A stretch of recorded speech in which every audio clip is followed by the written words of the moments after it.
наконец-то я потихонечку прихожу в себя, наконец-то я на связи.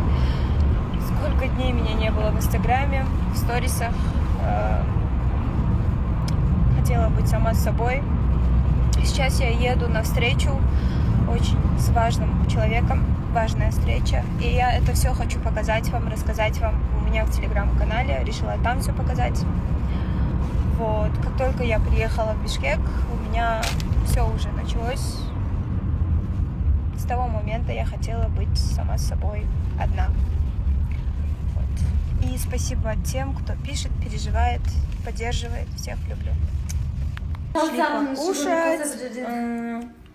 Я, кстати, да, я в Алмате уже. Айсатаға келдік. Это мой любимый суп. Айсат, у вас всегда все так вкусно. Туған күніңмен ас болсын. Мінекей. Бұл жерде Нұрдәулет бізді. Мынау айтпайсың келгенін. Айтпай келейін дедің ғой. Ас болсын. Көрсетіп жатыр.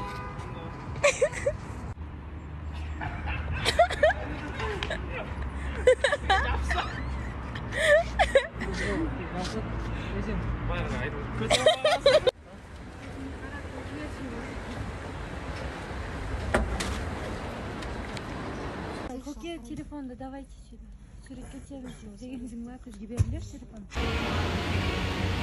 Шүкір Аллаға. Әдемі тренировка бар. Өте әдемі.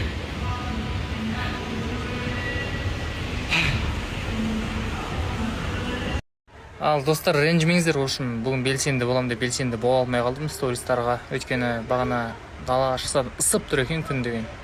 Сонымен үйге кіріп салқын комнатада ұйықтап қалыппын. Сонымен атып тұрып тренировкаға барып келіп, душқа түсіп алып, қазір терезеден тамашалап тұрмын осылай. Табиғат тамашалап тұрмыз осылай. Балалар ойнап жүр.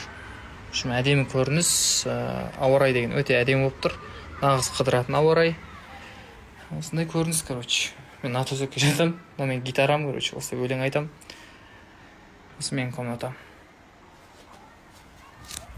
Солай бізде. Ал достар,ошым тренировкадан келіп, сонымен сыртқа шықпай тұрып, бірінші ужин үйден ішіп алайын деп шештім. Ужин осылай бізде. Жұмыртқа, помидор, банан, құрт, нақалай ет, тархун, чай, осылай. Ас болсын. Қазір заманның дамығаны соншалықты мынандай үйлер дембедем салынып кететін болды. Осыдан